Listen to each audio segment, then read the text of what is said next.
All right. Good evening. Can you hear my voice now?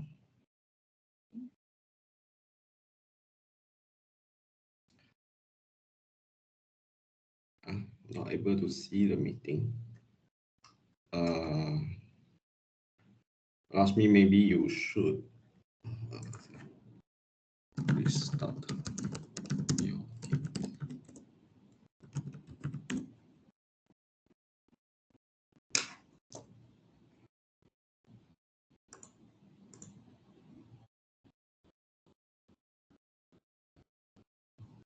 We wait for another 5 minutes so that those who want to join can make it in time.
All right, I think we can start now.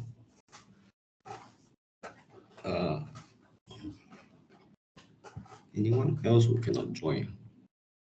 Let me check.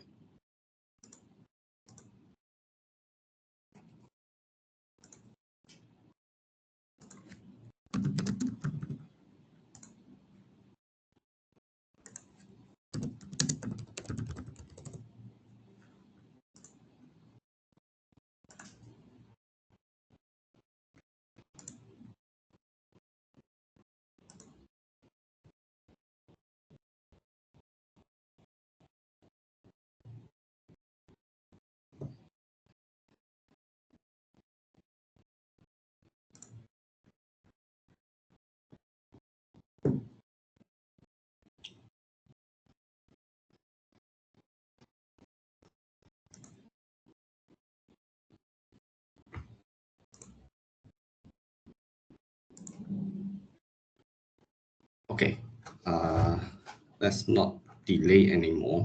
Let's begin. Okay, first thing first is these are the questions that cover some of the basic or slightly more advanced subtopics in each chapter. And this question, I highly recommend you to practice on it so that you can be familiar with the question type. And when you see this type of questions in the final exam, you will have a clue on how to actually answer them. So let's begin. Question one is about the matrix. Let's say you are given the following system of linear equations where there are three variables, x, y, and z. Then the part A is to ask you to find the determinant of coefficient matrix in terms of P. You notice here that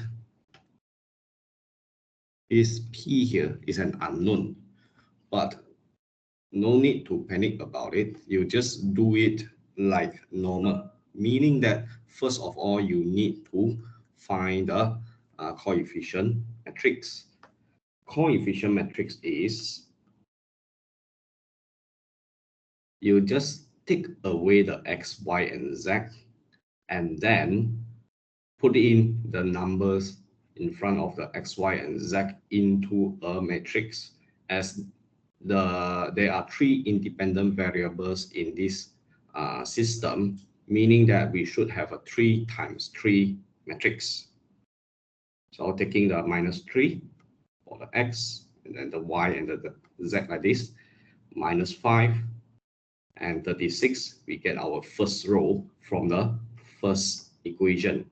Then you notice that in the second equation, we only have the x and the z, meaning that our y is 0.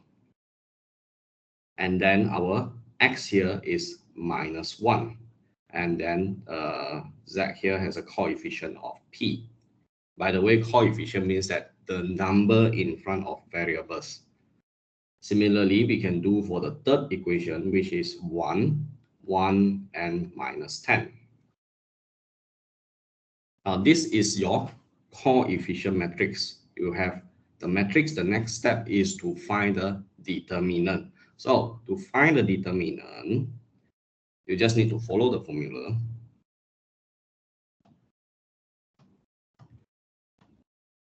Writing the vertical straight line at both sides of the these numbers.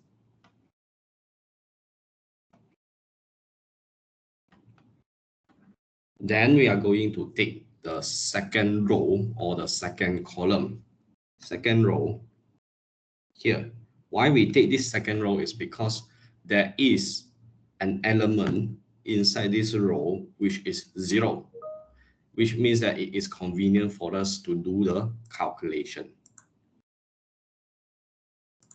Okay. Someone else cannot join. Let me add them in. Why there are technical problems?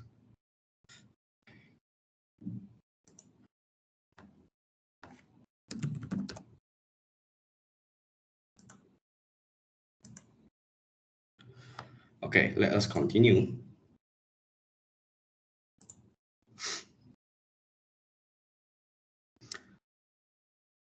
If we are going to take the second row, then we are going to have -1. Since we are taking the -1 here, so we are going to cover the -1 column and the -1 row, which means that the first column and the second row. And we are going to take the 5, take here for example, I circle it, 5 minus 5 multiply with -10, we get 50. Minus with the 1 multiply with 36, which will give us 36. Then 0 here, since it is 0, we don't really bother, but for your understanding, we should, you can skip this part, but I will still show you that we have -0, and then cover the row and the column of the 0, and we take -3 and -10, which give us 30, minus the 1 multiply with 36. And then we have the plus P, which we cover the P row and then the P column now. And then we take the -3 multiply with 1. We get -3 minus the 1 multiply with minus 5. So we have minus 5. So calculating all this carefully, you should get minus 9 minus 3p. So this is the answer, the determinant of the coefficient matrix in terms of p. This is what the question wants you to write as the answer. The answer should consist of p. So this is for the part A. Before I continue to the part B, any question? Finding the determinant, whether it is in terms of a certain unknown or as a number, right? You should be able to do it. That is the very basic of the matrix. Even for 2 times 2, 3 times 3 matrix. But most of the time you're dealing with 3 times 3 matrix. Right, so we have done for the A, then for the part B, find the value of P so that the system has infinite number of solutions. This will test your understanding in the homogeneous system and the infinite number of solutions. So first of all, we notice that this is a homogeneous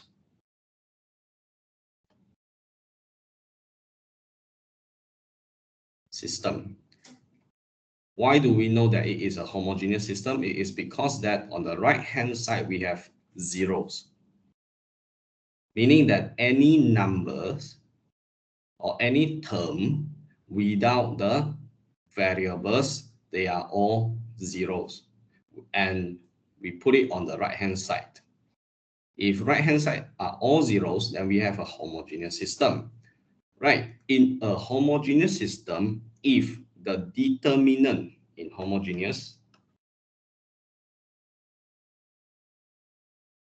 system, the determinant is equal to 0 if and only if the system has infinite number of solutions. You can get this from the lecture notes. There is one part where it says that for homogeneous system, when the determinant is not equal to 0, what happened? When it is equal to 0, what happened? And for non-homogeneous system, if the determinant is equal to 0, what happened? And if the determinant is not equal to 0, what happened? All right. I don't think it's unless I write it differently. Minus 9, minus 14, minus 3p plus 5. That's what I get. Yeah, I made a calculation mistake there. It's 0 at the middle. So if you multiply with 0, you should get 0 at the middle term.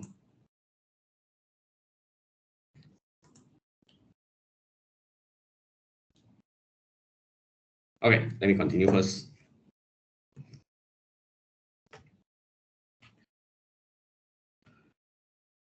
Where was I? Okay. In homogeneous system, if determinant is equal to 0, then the system has infinite solution. If the system has infinite solution, let's say the calculation is correct here, just entertain me. Let's say the calculation is correct here.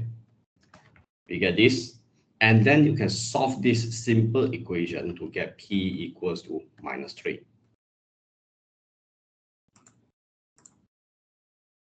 So that is the answer.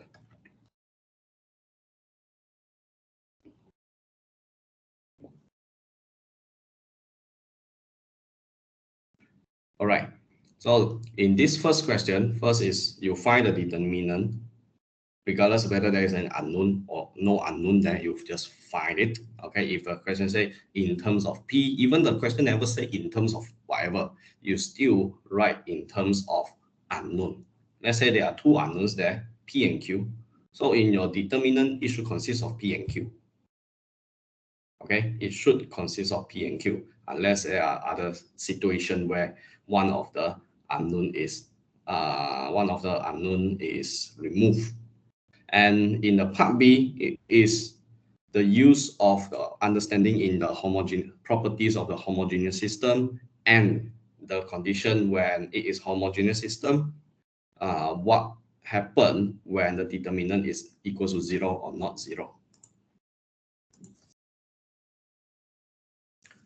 Sir. Okay. Yes. Sir, 1A not 2B minus 14. 14 minus 2B. Question 1A. 14 minus. Yeah, minus 2P. Yeah, okay. Is it 14 minus 2P? Yeah. My calculation mistake there. 14 minus 2P. And then 14 minus 2P lah. Okay, aside from the calculation part, I want to know whether you understand better or not how to solve this. Anyone has any issue?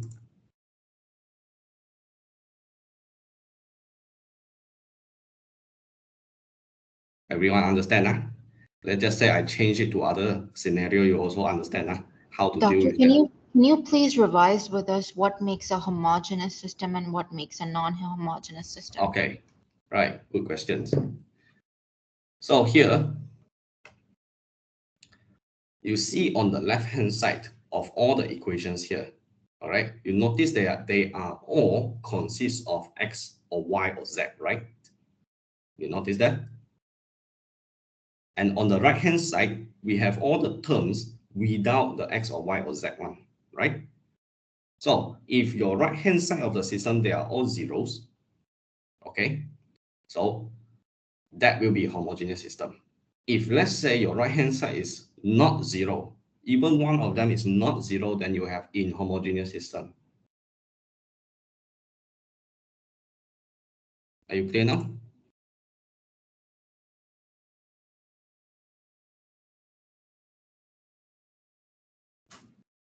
What would it look like? What would a standard equation look like that's non-homogeneous?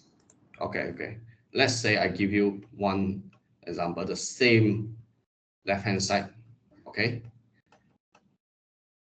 And when it is equals to 1, because this is not 0, so even though the rest, they are still 0 on the right-hand side, you can't say that this is a homogeneous. This is inhomogeneous because of there is not all zeros on the right-hand side. Yes, clear now. Okay. Thank you. Right, so that is part 1. Second question. Diagonalize a matrix.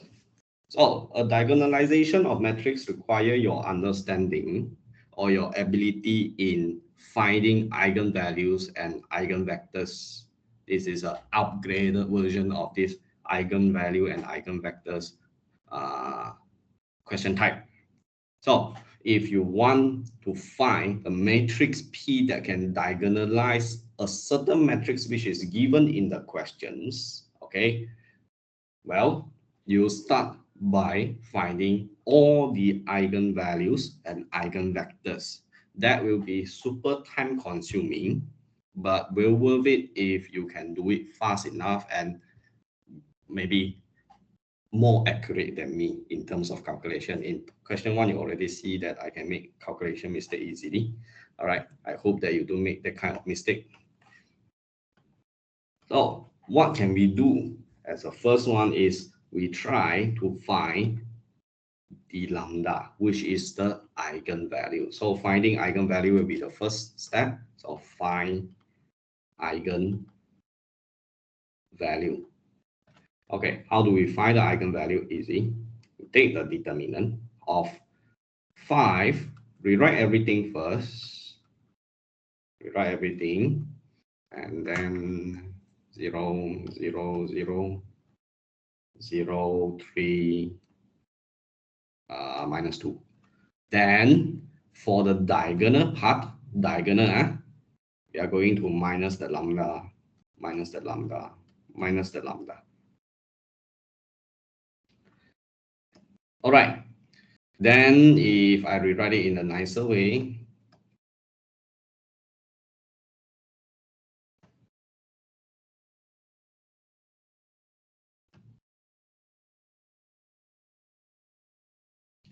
how do I find the determinant? Well, pick any row or any column. Let's say for this one, for convenience, I'm going to take the first row. If I take the first row, I'm going to take 5 minus lambda multiply with,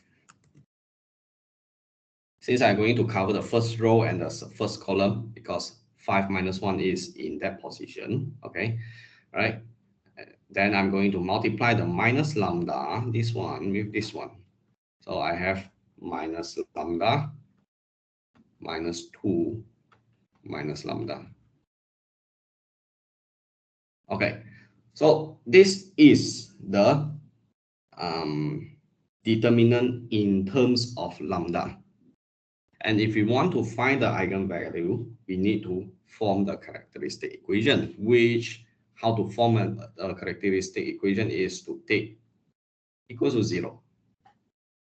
The whole thing here equals to 0.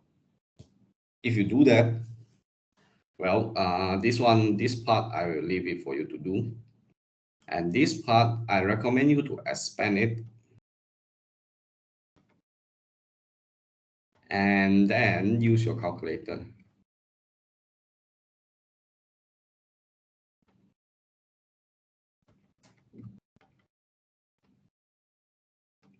Why? Is because if you want to solve, I think this one, if you don't expand it also can, but in some other scenarios, okay, you are advised to expand it, okay. In this scenario, you don't have to because it is already in a very factorized format. If I write it 5 minus lambda and then minus lambda in the bracket and minus 2 minus lambda, you see that it is already well factorized. Then you can just take 5 minus lambda equals to 0 and lambda equals to, say, 5. Okay, I name it as lambda 2. And then the minus lambda equals to 0, lambda equals to 0, I name it lambda 1. And then minus 2 minus lambda equals to 0, so my last lambda should be minus 2. These are all the eigenvalues. Well, if you expand it, which in this case, it will be a little bit time consuming to do so, but it's not that complicated. And then use your calculator to solve for the lambda, you should get the same thing. The reason why I say that expand it and then use your calculator to solve it is when you see that the expression that you first get is something that is not in a well factorized form like this. It just so happened that this question, after we try to write the determinant in terms of lambda, it is in a well factorized form. You will not be that lucky every single time.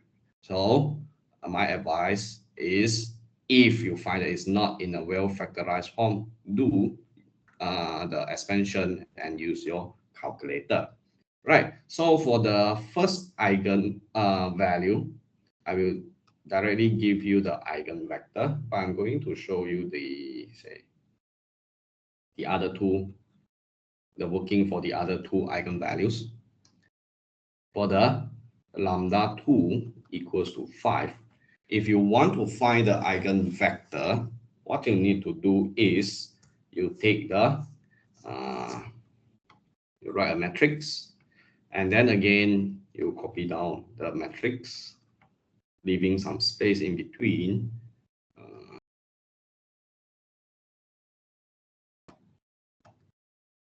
And for the diagonal part, you are going to minus the lambda here, which in this case, since you are looking or checking on the lambda 2, so we take the 5, minus 5, minus 5, minus 5. And this is equal to 0, 0, 0, 1 minus 5, 3. and then 0, 0, 3. Plus here, my bad. Okay.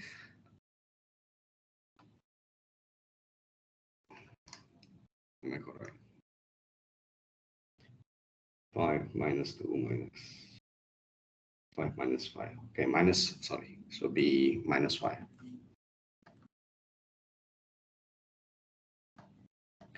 And then this is minus 7. Right, the next thing is you try to make it take or find 1, 0 rows. In this case, we already have 1, 0 rows. This here, 1, 0 rows. How do we determine whether we need how many 0 rows we need? By doing the operation, it depends on how many unique eigenvalue, the unique eigenvalue that we have. In this case, this is a 3 times 3 matrix. So in this case, we have 3 unique eigenvalues. So it can be safe to say that for each of the eigenvalue, the matrix that you form here, you just need to make sure that there is 1 0 rows. Okay, and then from there,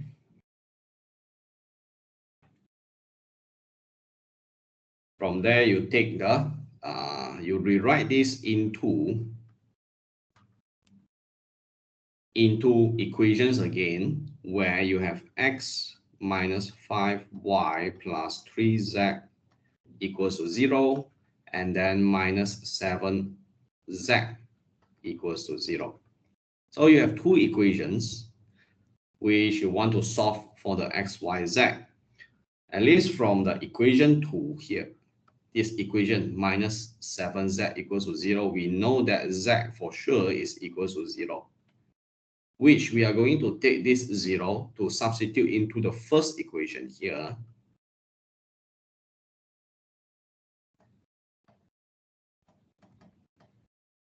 Okay, into the first one, we have x minus 5y plus 0 equals to 0.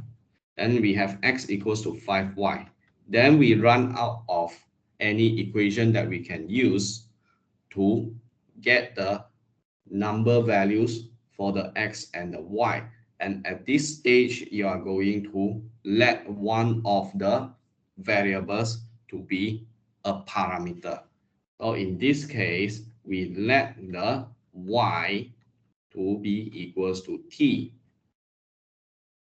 And from there, we can substitute the t into here, we get x equals to 5t. And we can say that the eigenvector is now, if we write, this one is for the x, first is for the x, second is for the y, third one is for the z, if that is how we write it. So x is 5t, y is t, z equals to 0.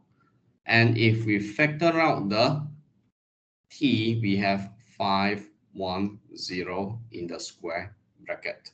This will be your second eigenvector, which correspond to the eigenvalue equals to 5. Then you repeat for the third one, which is minus 2. I'm going to give you the matrix, but you have to do it yourself in order to get the eigenvector. I can give you the final answer, but for the working one, I advise you to actually do it yourself. So 5 minus 2, we have plus 2, and then 1 and 0. And then 0 minus 2, we have 2. And then minus 2 minus 2, we have 0. So here it is 7, 1, 0, 0, 0, 1, 2, 3, 0, 0. It is also another quite easy to solve eigenvector because luckily we already have a 0 row. So meaning that for this question, for this eigenvalue, we don't have to do the operation in order to get the eigenvector. But don't just practice your ability in solving the eigenvalue and eigenvector using just this example. This example is just too convenient. Okay, so my advice is do the other questions about eigenvalue and eigenvector. Practice on that, you need that speed, okay? And if you solve this, you should get your corresponding eigenvector to be 0, -3/2, and 1. Okay, and when you have enough, when you have all the eigenvalues and eigenvectors, the rest is very easy for the diagonalization of matrix. Say for the part A, you are asked to find the matrix P which can diagonalize the matrix. So in order to do that, the matrix P is simply taking the eigenvectors and plug it into the matrix. Say I put it here E1, E2, E3. Without the T, don't include your T into the P matrix here. The T is a parameter which you can always factor out. Don't include it. So what is the E1 here? 0, 1, 0. So we have 0, 1, 0. Then E2 here, 5, 1, 0. E3 here, 0, -3/2, 1. Okay, so that is your P matrix. Done. So once you have all the eigenvectors, P is there. You just need to put the eigenvectors into the matrix. Now for part B, even more easy. You want to find this, you don't have to actually calculate this. You just need to substitute. Just now, the sequence is 1, 2, 3, right? Vector 1, vector 2, vector 3. So at the diagonal part of this matrix, we are going to put in lambda 1, correspond to 1, lambda 2, correspond to 2, lambda 3, correspond to 3. And the rest, all zeros.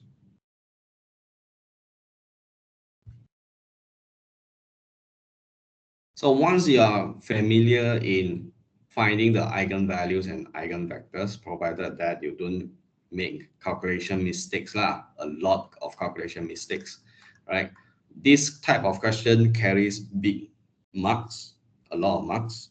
And if you can do it fast enough, actually you can think of them as like some easy questions, because the steps to actually do it or solve the this type of question is straightforward. Right, before I continue to the next question, any questions?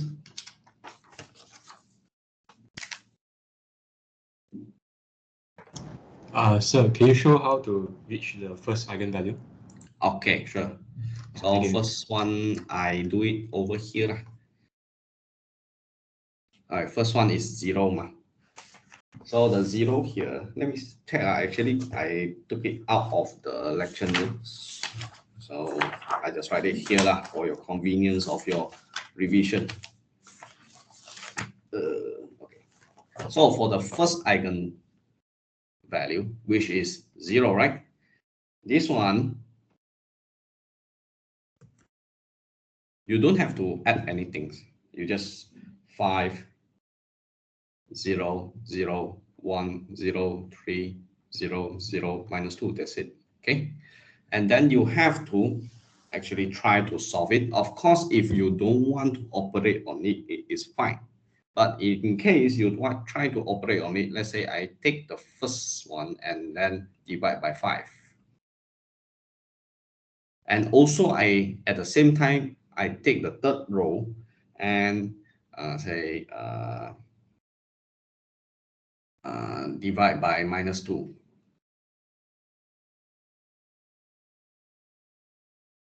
Okay, next is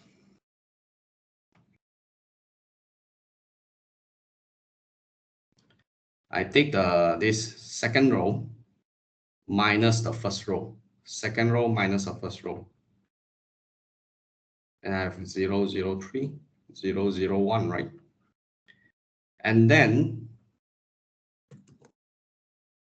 if I take the second row and minus 3 of the last row, then I get 1, 0 rows. Got it? Then you can continue to find you can write it as revert it back into equations, and you have x equals to 0, your z is also equals to 0. Then you have no other equations to know about the y, right? So in this case, you straight away let y equals to t, because we have no other equation that can help us to verify the t. So t must be a parameter, some unknown. So taking that, we have E1 equals to 0, t, 0. If we factor out the t, we have 0, 1, 0. Done. Clear now? Yeah, all right, clear. Okay. Thanks, sir. So practice, a remark here is, please practice your eigenvalue and your eigenvector. It can help tremendously, especially practice is accurate and fast.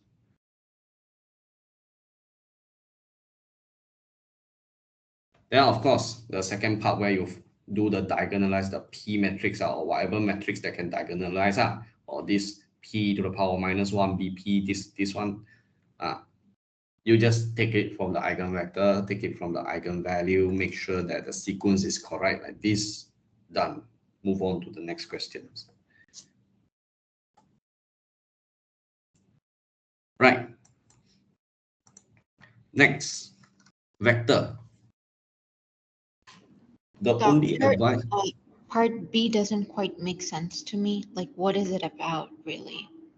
Okay, if you want to make sense of this, you can take the P matrix here. I mean, I'm not going to do it here. You can take your P matrix here, you find the inverse, and then you take the inverse, multiply with the matrix given in this question here, the B matrix. This is supposed to be the B matrix. You multiply with that, you get another set of matrix, which you proceed to multiply back with the P. I guarantee you get this.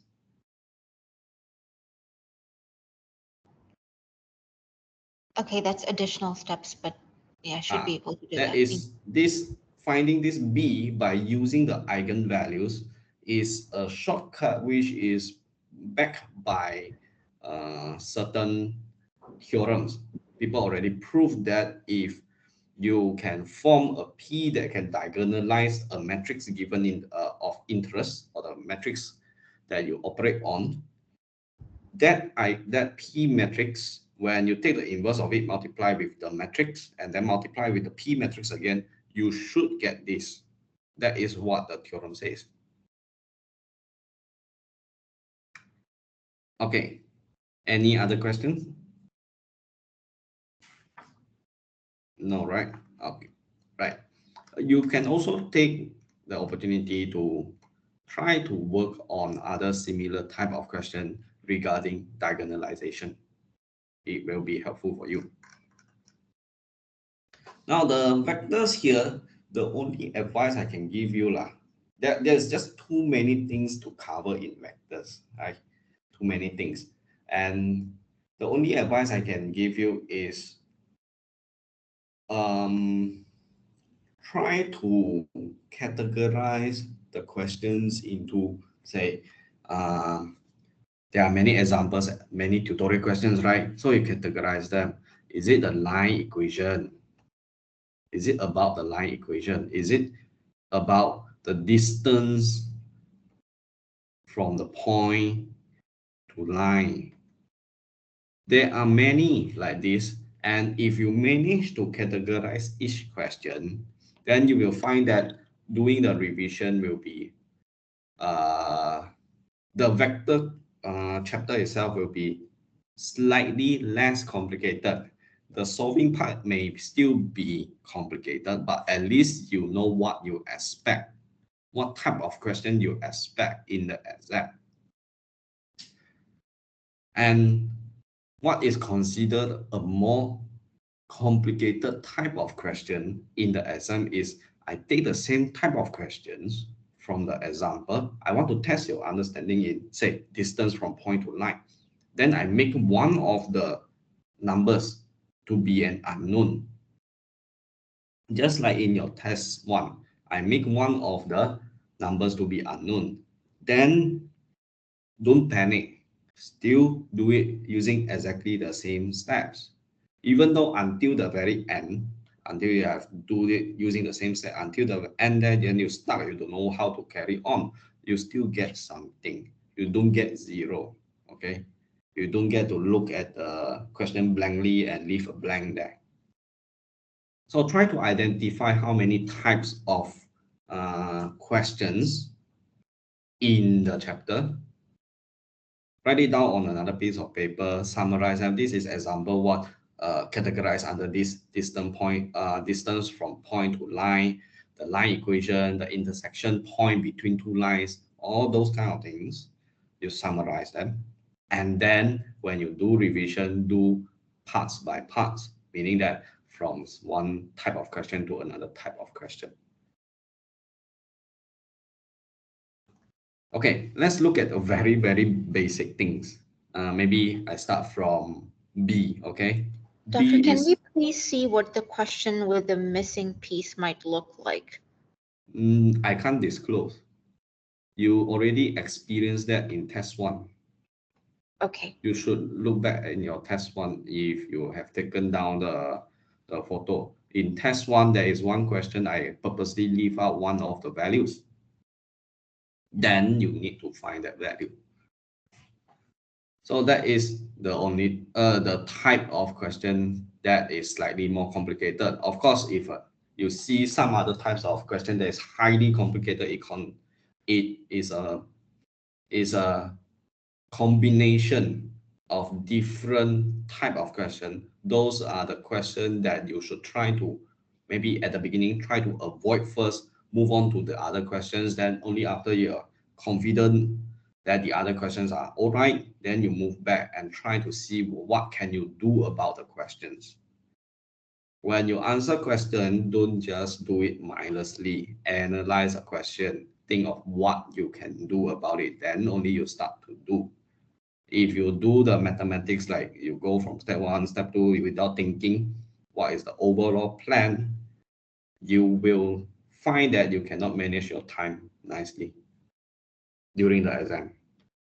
Right, part B, I'll go with part B first. This is the basic operation of vectors. So for the vectors, please write vectors in an appropriate way. This is for point. This is for vector. Pointy bracket and round bracket, two different things. You see, you look at that, you know that they are already different. And please use the correct one. So in here, we want to find the unit vector of this C actually. And we are given that the C is equal to 2A plus B. So we are going to operate on the vectors A and B. 2A, meaning that we are going to multiply the vector A with 2 plus the B, 4, 5, 6. Now, again, hopefully I don't make mistake. This is equal to a 6, 9, 12. Don't stop here. This is just the vector C. We want unit vector C. So what is unit vector C? Unit vector is of C is the C itself divided by the magnitude of C. The C itself is just C itself. And then the magnitude is the square root of, take the first value in the vector, the I component, you square it. Take the J component, you square it. Take the K component and you square it. Well, of course, you have to do the calculation, which I'm at the moment, I'm quite lazy to do. It should be some values in here. Don't leave this for me to calculate, which I think I mentioned in one of the lecture class. Don't leave simple calculation for me to do. Okay, so that's it. Unit vector of C. Part A. Determine whether the vectors are orthogonal or parallel or neither. Right? When you want to determine two vectors, I'm supposed to have an S here. Okay? If you don't see S, please assume that it is to check whether A and B, they are orthogonal.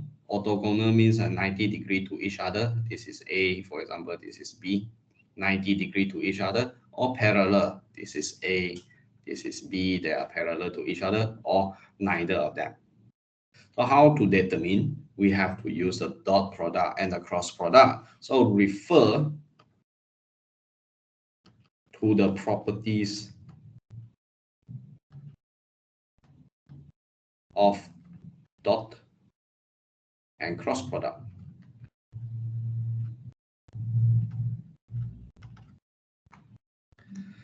Right, for that one, let's begin with the dot product. If the dot product is equals to 0, then we can say that by properties, we can say that the vectors are orthogonal to each other. If A cross with B give us 0 vectors, then we can say that the A and B, they are parallel to each other. Refer to the properties. So A dot B, how to do the dot product?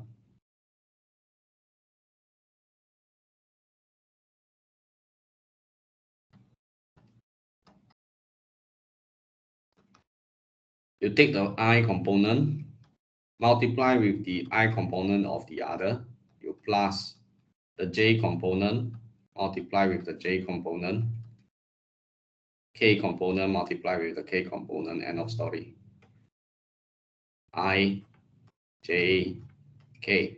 So your final answer should be a number unless they are unknowns in the metric, in the vectors. So in this case, since there is no unknown, so we should get 32. 4 plus 10 plus 18, yes, 32.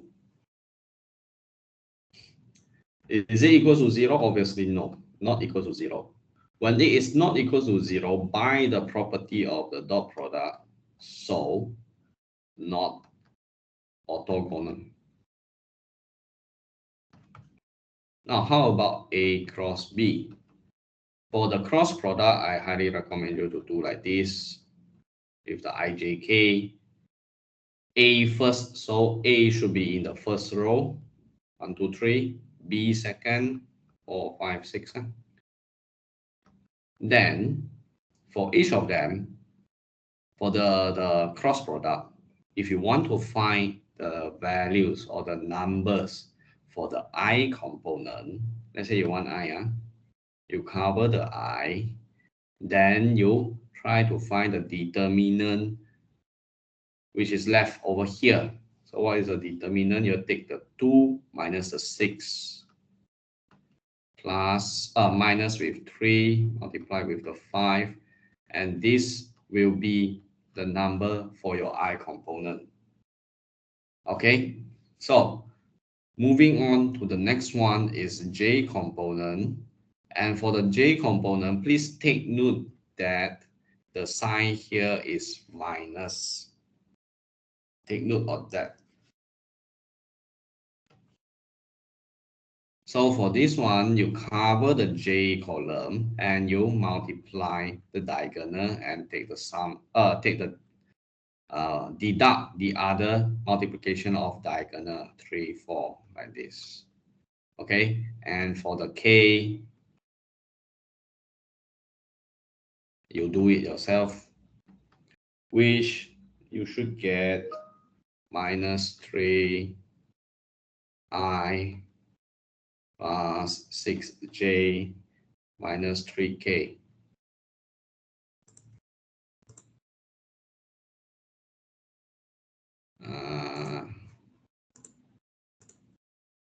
Hold on.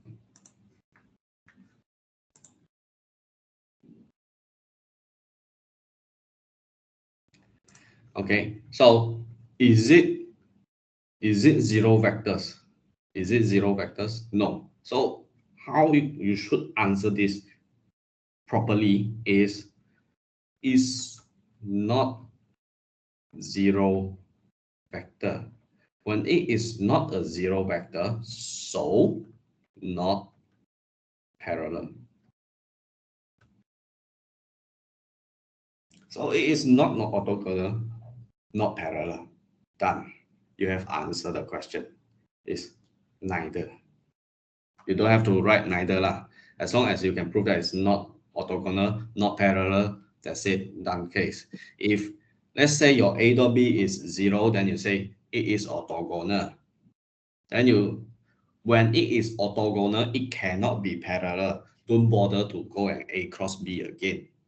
If let's say you start with A cross B, you get a zero vector and you confirm that your calculation is correct, don't bother to go for A dot B. It will not be equals to 0. It's either parallel or orthogonal or on neither. Okay? So, Yes. so like, if you want to check whether it's orthogonal or not, you do the dot product, and then whether parallel or not, you do the cross product. Yes, exactly. Okay. So don't have to do the cross product for checking whether it's orthogonal or not. No need. Cross product is only to check parallel or not. Dot product is to check orthogonal or not. Okay. Okay, so thank you. Just remember that. Okay, that is a vector. We have another question for the vector, which I want to share with you, is about line equation. Let's do a quick revision on how to form a line equation. This is the simplest questions here. Not simplest, one way to ask you. Given the line L1 passes through a specific points P and Q, find the vector equation of L1. For this type of question, if you still remember what is the vector equation of line, line should be in this form. Let's say L, okay, it should be fixed point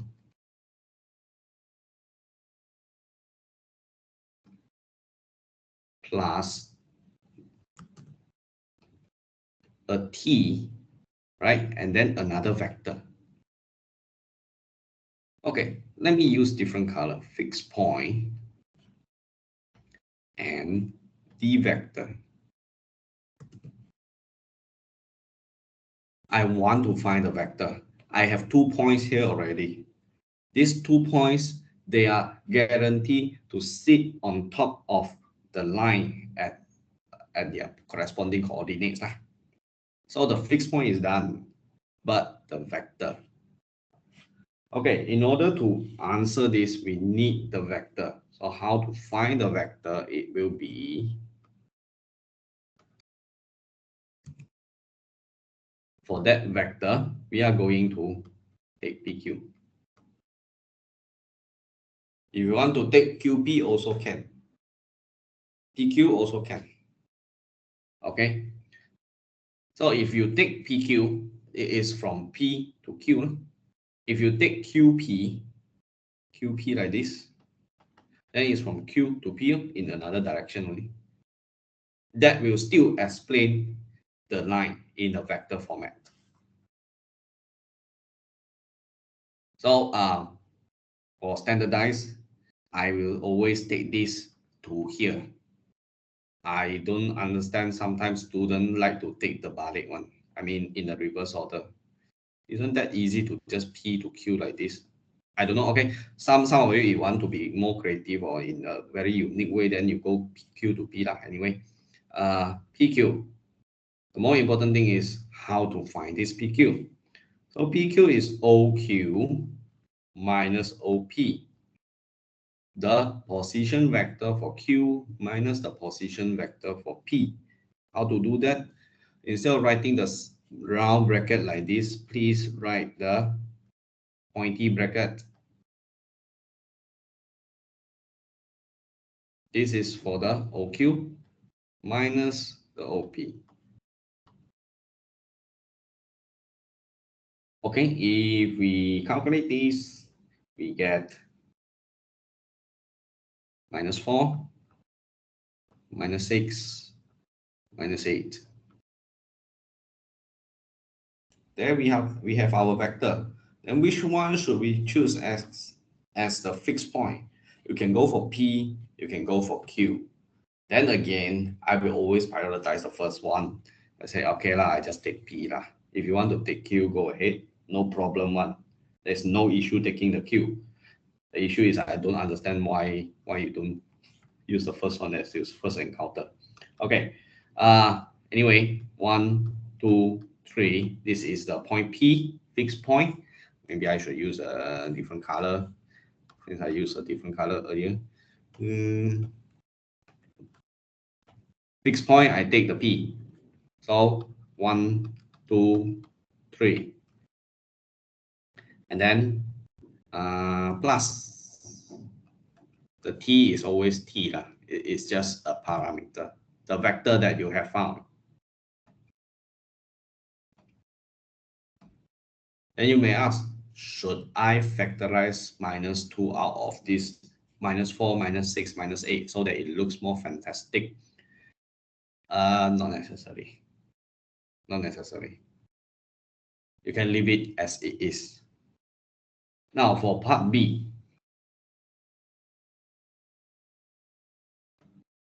Determine if another line, call it the line 2, L2, with the given equation, which is given format, which is the parametric format. Remember, your line equation, your plane equation, especially the line equation, has multiple ways of writing them. And I honestly hope that you can remember or recognize, at least, maybe not able to write, but at least able to recognize what are the ways of writing line equations. They're just different ways, okay? So for part B here, how to know if L2 intersects with L1? All right. For this kind of questions, please do not assume that L2 must be intersecting with L1. The question is to ask you to determine, meaning a check. It can be the case where L2 is not intersecting with L1. So how to check it actually?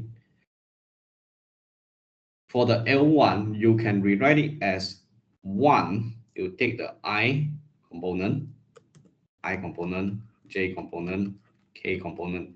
So you take the I component, 1 plus T multiplied with -4. So 1 minus 4T equals to in the question here, the X is 1 plus X. So 1 plus X. And then repeat for the second, the j, 2 plus t multiplied minus 6. So it's 2 minus 6t equals to 2s. And then take the third one, 3 plus t multiplied with minus 8. 3 minus 8t equals to the z here, 4 minus 3s. It can be ijk or xyz lah. It should be xyz actually more, but never mind. Okay, just go for this first one, second one, third one in this order. Then you get 3 equations, right? Equation 1, equation 2, equation 3. So first of all, what you need to do is you take the first 2 equations or any 2 equations, any 2 equations that you think is easy to solve, and solve them. Let's say I conveniently take the first equation, and from the first equation, if I solve it, I get from the first equation, I get s equals to minus 40. And then this is from the first one. Now I take this s equals to minus 40, plug it into the second equation. So I have 2 minus 60 equals to 2 multiplied with minus 40, which if I solve this, I will get the t equals to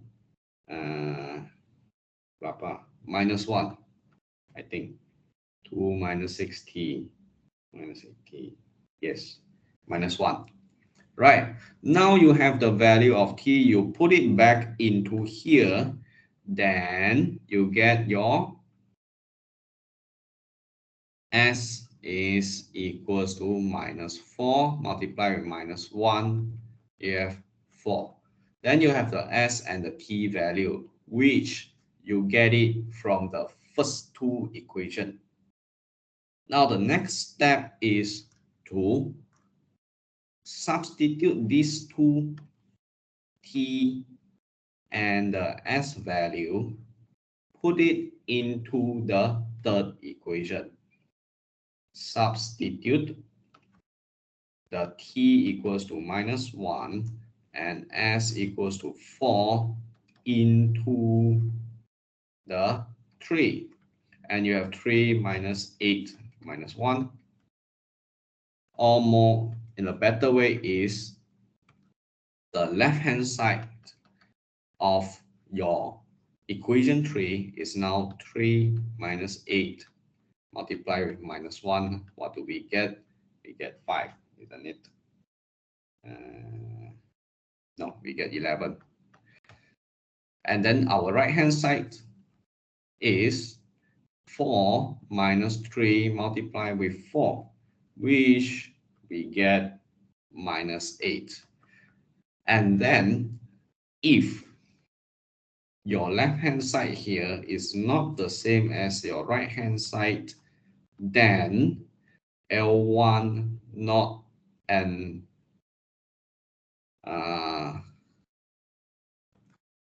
L1 and L2 do not intersect.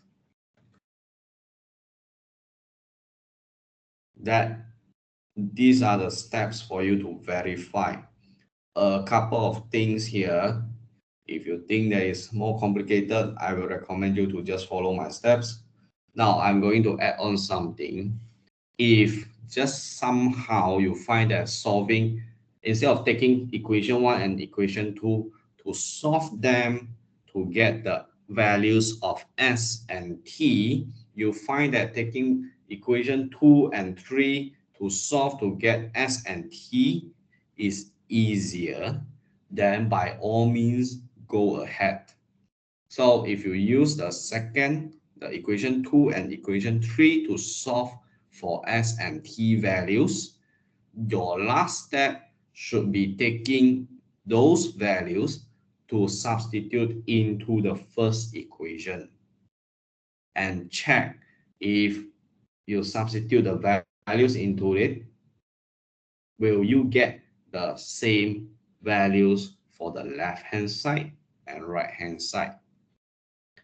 If they are not the same, L1 and L2 do not intersect. If they are the same, then you say that L1 and L2 intersect. That's it. This is how we can check whether two lines are intersecting. Right. I think that that is a question I would like to cover about the vector before I move on to the ODE. Any question?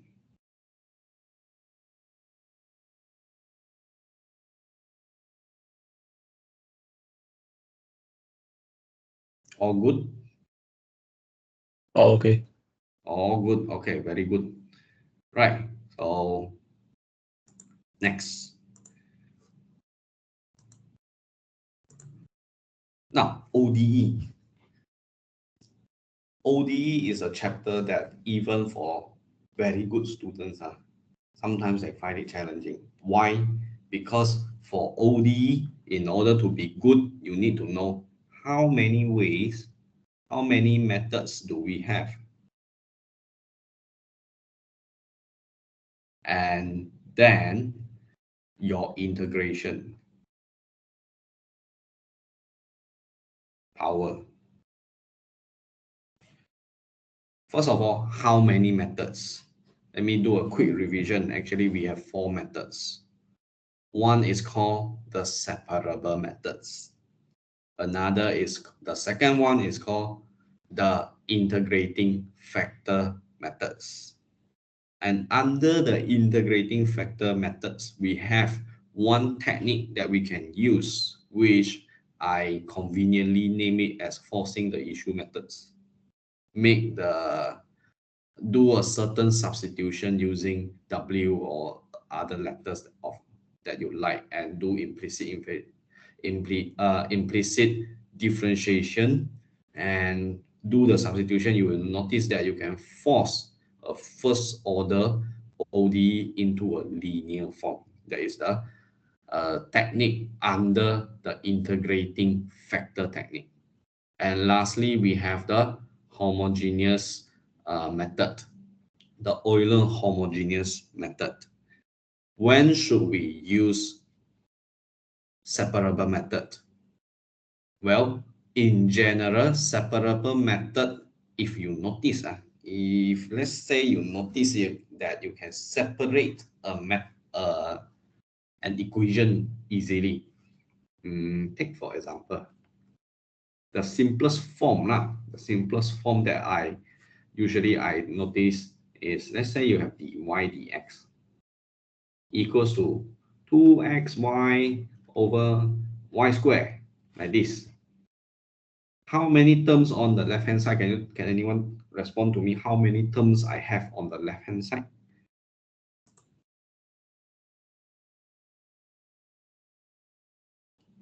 And look at that, how many?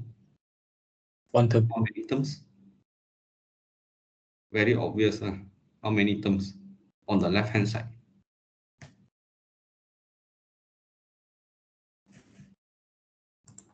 Terms. You One know term. what is one term? Okay, this is called one term. This is called one term. This is called one term. Okay, then I repeat for the other part. How many terms on the right hand side? One terms also, right? So Yeah. if both sides they are one terms, like this, or you manage to write them like this, then you can consider separable. And also, if it is under certain condition, you can also consider Euler homogeneous. If let's say like this, you have some minus here, I guarantee you no separable, no Euler in most of the case. How are you going to separate this? It's impossible, right? So for separable, usually I will check both sides, just one term or not. If not one term, I may think of maybe I can make it into one term and try to force the issue because I really cannot use integrating factor. Okay, so this is just a guideline. It's not a guarantee. It's a guideline. It's not a rule of thumb. So in this case, you look at this. How many terms do we have? 3 terms. Is it possible to reduce them into, like, say, one term on left hand, one term on right hand? Not really. So is it somewhere close to integrate to a linear form? Oh, maybe yes. Then we should just use integrating factor. If the question asks you by using integrating factor, no need to think. You just use integrating factor. Don't be over smart. Read the question carefully. Just follow the instruction. It will not misguide you. Okay. And even if, let's say, you can prove that you can use other methods to show it, please don't waste your time. Just do integrating factor. Okay, so since the question say integrating factor, we do it. First thing is you need to make sure that the equation, the ODE here, is in the correct form of linear first order. This is not exactly the correct form. The correct form of the form is y double prime plus something y equals to something. The P and Q can be anything, numbers or x, anything that consists of number or x. So how are we going to write this? We can rewrite this as x y prime minus 2y equals to x squared. Obviously, we are going to divide by x, so that we have y prime minus 2 over xy equals to x. Now we have the proper form with P and Q. P is minus 2 over x. Q is x. For the integrating factor, Ix. By the way, if you are doing the integrating factor, do write this.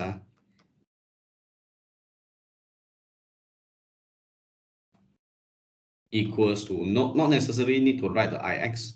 You either write Ix, you either write integrating factor, but just don't suddenly give me e to the power of p minus 2 over x dx. I do not know what is this if you don't mention that it is integrating factor. I saw some of the assignment forgot to put this, and I actually deduct mark for this. Right, so I is equals to this e minus 2 over x dx. And if we integrate this, by the way, for your integration, I expect you to learn the basics already. Like how to integrate 1 over x, how to integrate x squared, how to integrate sine x, cos x. Those are basics, which if it is in the formula table, then congratulations, no need. If it is not in the integrating the formula table, what I expect is you should have learned that in your high school. If you still keep your learning material from your high school, take it back. Those are the things, the integrating things that I expect you to know. All right. Next is integrating this will give us minus 2 remains. Integrate 1 over x, do we get x ln x, right? And then this is the part which I already covered in the lecture, but I'm going to cover it again, the law of logs.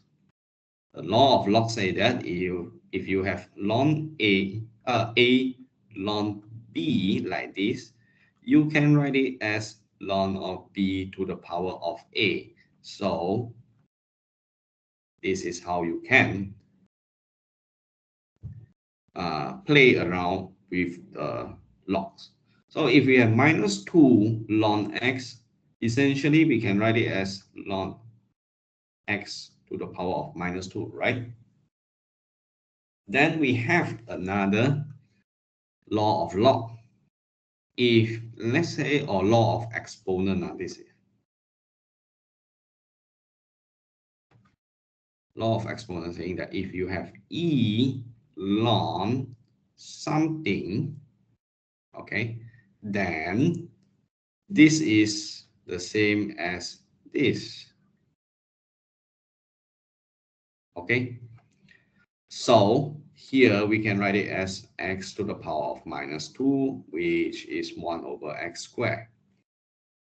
Right, we have our integrating factor. The next step is to substitute this integrating factor into a certain formula, which is in the lecture. I conveniently skip a lot of steps and straight away share with you on how to actually write it.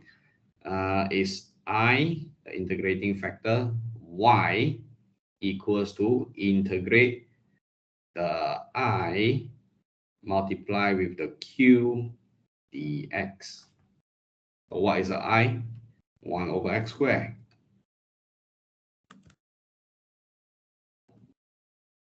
Y remains.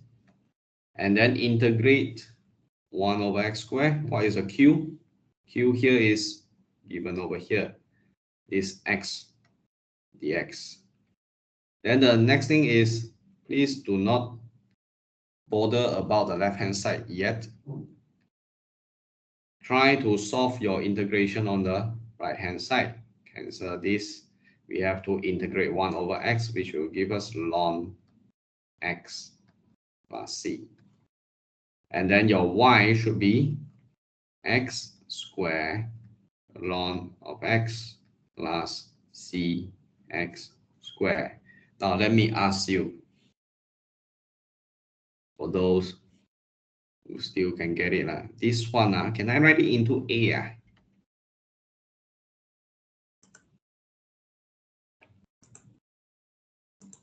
Can I? Cx squared, I write it into a. Merge everything. How many of you think that it can be written as a cx squared equals to a? So you please raise your hand. How many of you then think that it is not correct to do so? Please raise your hand. Okay, I see that some of you still are quite clear about this thing. It's not allowed. Let me give you some examples.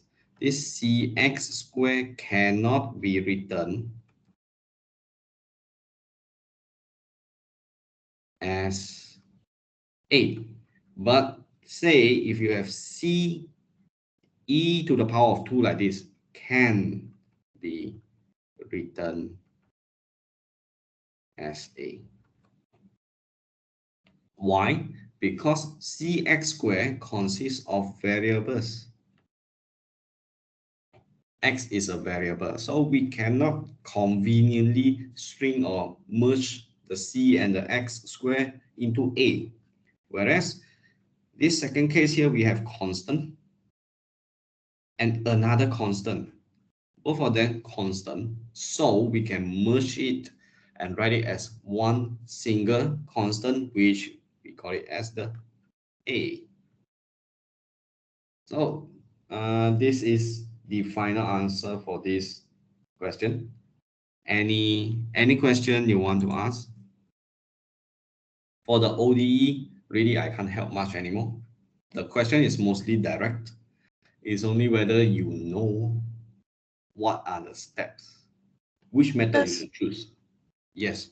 So teacher, the A you can only write if both are constant, like e power 1 by 2 also can be considered as constant. Power 1 by 2, what do you mean? Like if we have a power, if the power is as in fraction instead of like just 2. Like c e squared like this? Or Or like let's say C C square like times this equals to A. C, yeah, but I mean like C multiplied to the E power of a fraction. Oh, okay. CE to the power 1 over 2 like this. Yeah. Still Also can can, consider. because as long as both of them are constants, you can merge them into one constant. If So if one of we- them is not constant, is a variable, then cannot. So if we have like E to the power of X or something, then cannot consider as constant. This one cannot, because this Ah. is a variable. Variable. We have a variable in there, so cannot. Okay, so yeah, can.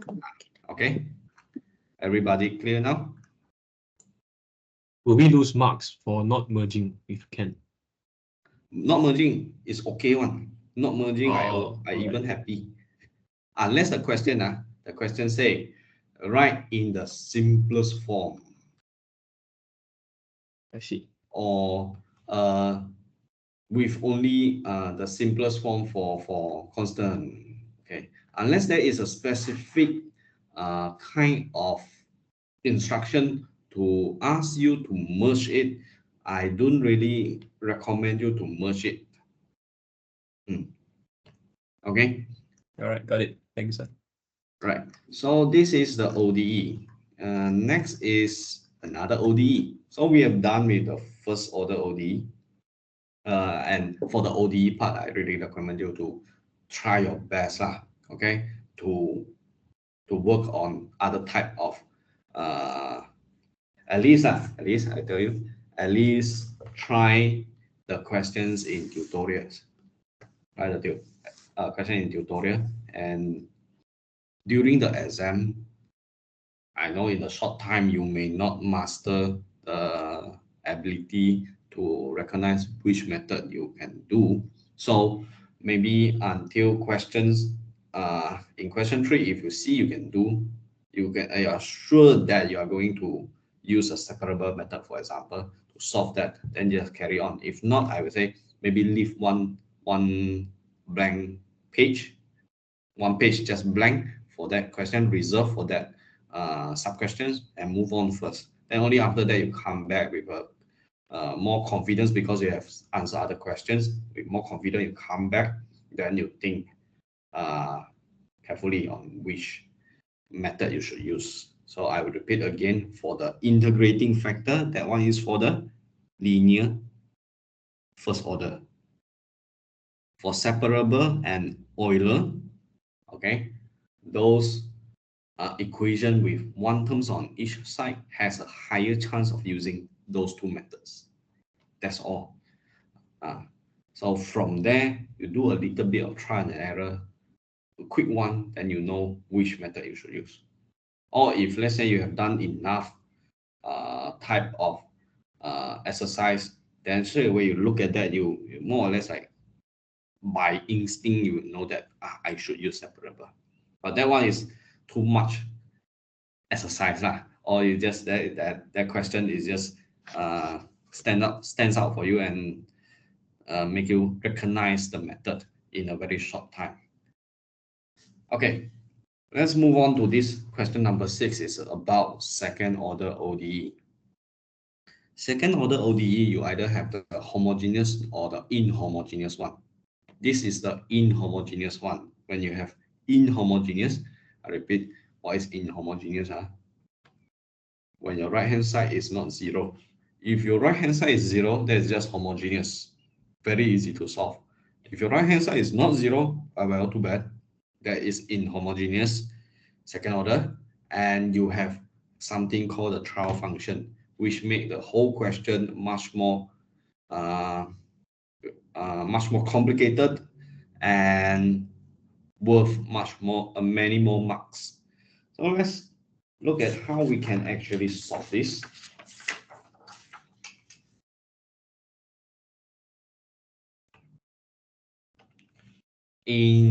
To start, you should try to find the characteristic equation. When you see this, write it as m squared. When you see this, the first order, write it as m. And finally, if you see this, well, write it as 1. So we can take this y double prime and write it as m squared minus 4m plus 4 times 1, 4, and then equals to 0. There you get your characteristic equation, and then you factorize it or you use your calculator, you get this. And you get repeated one, repeat. You have only one m value, which is repeating. So when it is repeating, your YC, the complementary solution is AX plus B E2X. Now, there is another thing that I want to mention is when I was marking the assignment, I saw some of the assignments answer. They just write A plus B, then E2X. This is incorrect. This is incorrect. Don't do this. It should be AX plus B. And if you're wondering why AX plus B, why cannot A plus B, it's not, I think now is not the time that for you to wonder why it is AX plus B. Now is the time for you to wonder whether you can solve this or not. And I will advise you to just follow the lecture notes as of this stage, okay? Follow the lecture notes on why, when you have distinct real root, what you should write for your YC, repeated real root, what you should write for your YC, and if you have complex real root, how you should write your YC. You can wonder about why it is AX plus B in the future. Okay, so YC is equal to this one, and congratulations, you have done the first part, a small part of this question. The second part is the trial function. For the trial function, you can write this as YP if you want, or just simply Y. So trial function, you have to check the right hand side. This.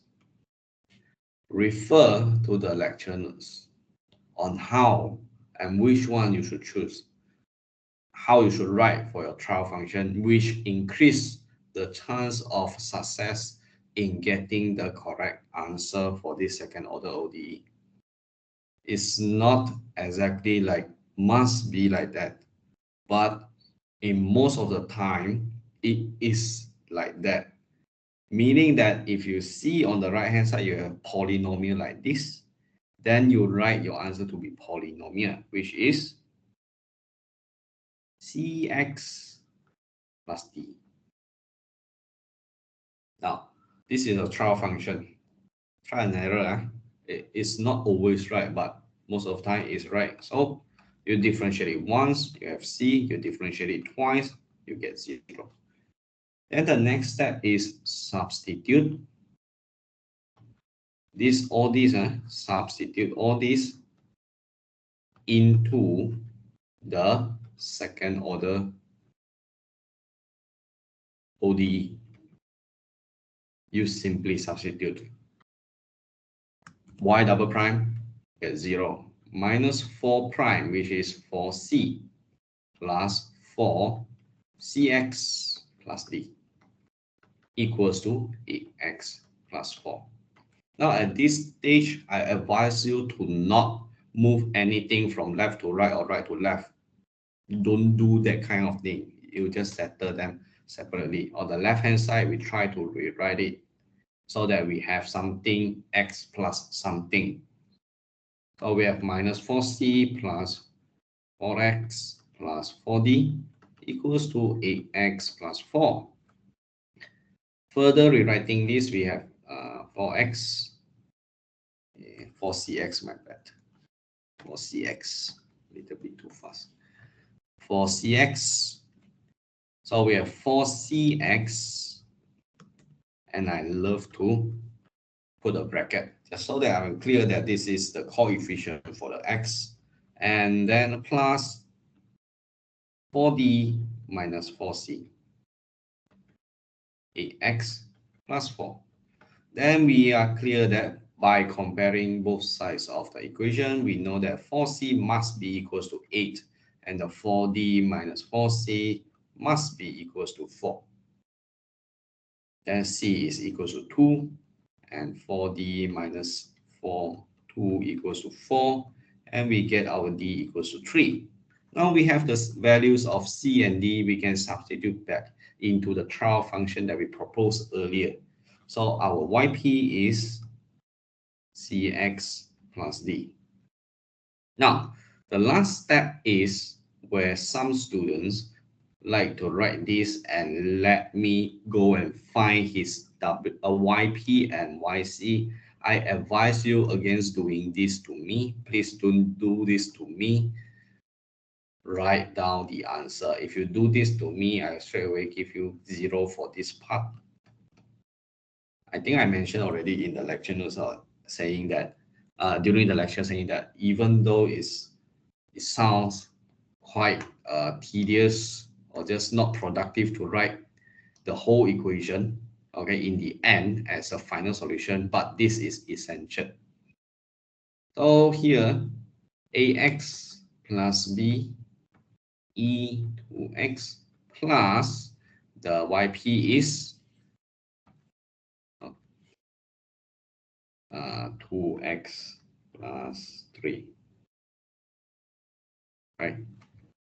So 2x plus 3, done. This is the final answer, and I really appreciate it if you can write, just copy down the correct yc and yp into here and show me your final answer. I will say thank you. Right, that is the second order ODE. Of course, here I don't have more time to cover when the M here is distinct real root or complex roots. Those you can find it in the lecture notes and the tutorial questions. And also I didn't cover the part where on the right hand side here you have the exponential or you have the sine or the cos, and I expect you to cover it yourself. And I can guarantee you that there's just not a lot of type of questions in the ODE if you notice. Just first order, second order, and sometimes we have initial values, right?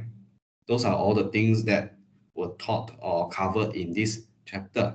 What else can I test? Must be first order, second order. So you can't run away from it. You can't just pray and feel lucky that second order is not coming out. Definitely will come out. So do your revision. And by the way, this is compulsory question. Okay, before I move into something about this, a little bit about the calculus, any questions? So, Doctor, most of us don't have the time to solve tutorials, definitely. Are questions and slides enough to help us pass? Pardon? Don't have the time to solve tutorial? Tutorials, yeah, definitely cannot. Impossible. So, like, just focusing on slides and really getting into, like... No, that's not important. That's not impossible. That's possible. It's possible. It is possible. You just need to. If you feel that it's impossible to solve the tutorial questions at least once before the exam, meaning that you have problem in solving in the speed in solving the questions, meaning that you're not familiar yet. No, because what I'm saying is if we really get the gist of everything that's in the lecture notes and the lecture slides, do you think that's enough for us to be able to apply to the questions that will be tested on the exam? That's not how exam supposed to be. It's not actually not how the exam supposed to be, and that's not how students should be tested for their knowledge. Knowledge is something flexible, something very flexible. If let's say all the questions that you see in the final, they all seems to be coming out from the lecture and tutorial, by right you learn nothing. You learn minimal because you have the knowledge, but those kind of knowledge is very rigid Rigid meaning that you see this, you solve this, you see this, you solve this. But mathematics is just too wide. Is a very flexible kind of knowledge.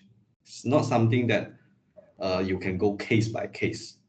That's why I try during the lecture to teach the concept, to teach these are the basic flow of how you should work on that, rather than giving you a lot of cases to do.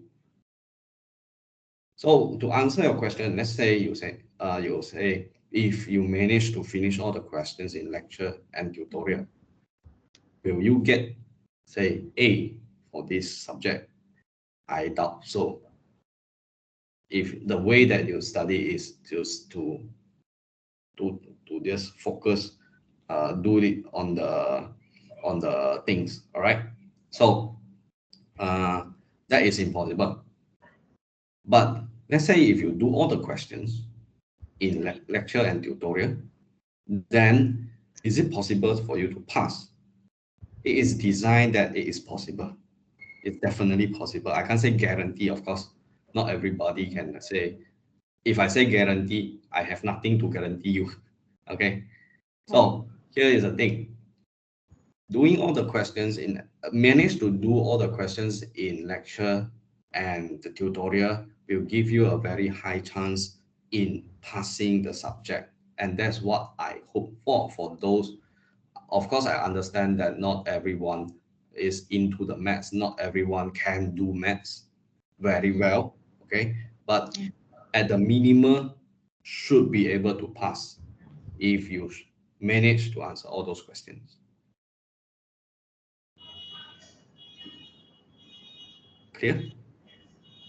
Yes, so to summarize everything you just said, the way you test students is by testing the flow of ideas rather than the rigid application. Yes. The flow of it. I want to test the student whether they understand or not. And of course, I can't use the same way to teach all the students. Some students, they are just don't get used to mathematic theories or mathematic framework, or whatever words is the most suitable word for that. So I have to use a rigid way to help you, or else what's the point of keep getting stuck in this subject, right? You have other more interesting subject in the future. Right. And I'm trying here to help you all to get, at least have the confidence to pass this subject. And maybe in the future, this knowledge will come in useful in other subjects. Okay, so on the question regarding to answer Bashir, yes, you have other exams, but at the same time is also is tests. You have gone through tests since a very, very young age, right? So you know what is test. I can't say because you have other subjects, then I go easy. It's impossible. It's not right. It's not impossible. It's not right. Just not right. Okay, last question. Find the critical point and inflection point. I did mention about the critical point and inflection point. And for this kind of answer, this kind of questions, I think that there's something I miss. Is it something that I miss? It depends on how complete you want the answer to be. For the critical point, if you still have some ideas about that, is to find the first derivative. I say this. Let me rewrite it in a more pleasant way. This. So we need to find the first derivative, which is 3x squared minus 3. And then second derivative. Why we need the second derivative? Because of the inflection point. Inflection point is the second derivative, so 6x. How to find critical point? Well, for the critical point, you just take the g prime, which is the first derivative, make it 0 or undefined. 0 or undefined, let's say you have this. You have this as your G prime. If you want to find the critical points, you should take the numerator, make it 0, and then also you need to take the denominator and make it 0. All right, but this case here, we only have a polynomial, not a fraction. So we have to, we just need to make it into 0. And if you solve this, you get x squared equals to 1, and eventually x equals to plus minus 1. Don't forget about the plus minus. Huh? Okay, now you have this critical point, but this is just critical point. Sometimes you will see another words. If it's stationary point, if you see stationary point, it essentially means the same as a critical point, but slightly different in the sense that you need to determine whether it's min or max. In fact, even though the question says critical point, I advise you check the total marks here. If a lot of marks there, why don't you spend some time to write to check whether it's this plus and minus 1 x value here, is it minimum or maximum? So let's do that. For x equals to 1, if we substitute it, do the second derivative test, second derivative test. We will have g double prime 1 equals to 6 multiplied with 1, we get 6 more than 0. What happens when we have more than 0? We have a minimum, a local minimum or minimum point. Now for x equals to minus 1, again, second derivative test will give us minus 6, which is less than 0. When it's less than 0, we can conclude that it is a maximum point. Then this is quite convincing. Even though I know that if it's critical point, you should stop here, it's enough. But if it's stationary point, or you in another situation where you see, oh, a lot of marks there, I should do more. I should do something more because it is obviously not enough. Okay, then you should do more lah. The more here is to determine minimum or maximum for those critical points. How about the inflection point? For inflection point, what you need to do is you just need to take the second derivative, which is 6x in this case, make it equal to 0. Then your x is equal to 0. That's it, your inflection point, all done. And this is the last question I would like to discuss with you. The rest of the calculus is application. That one can't help you. Okay. It's either you know or you don't know. Teacher. Yes. For this one, like, for the x, now we have only x, right? But if we have x and also y, then we do the fxx, fxy okay. that way, right? Yeah. So let's say you have your g. It's not just x. This is single variable, single, right? Single meaning that you only have x. If it's g, x, y, this is called multivariate. When it's multivariate, refer to the multivariate chapter right after the calculus. Yes, of course. For your gx, if you have g like this, okay, if you find the partial derivative, you should get gx, gy, right? Yeah. Remember? Then make them into equals to 0 and start the process of solving simultaneous equation, which I know tedious. Okay. Okay. So instead of x, if we have single y, also the method. Pardon?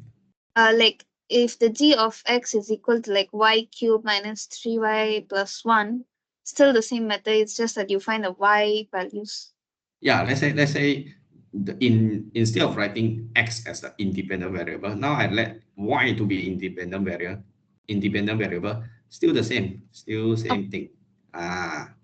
Just change from x to y. they are still representing the independent variable for this function g. Can't get it. Okay, so here are some of the remarks I want to tell you. Please polish up your partial fraction.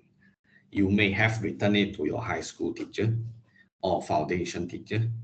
Please watch the video. I don't know whether you can highlight it or not. If you can't get it, just type lah. Sorry lah.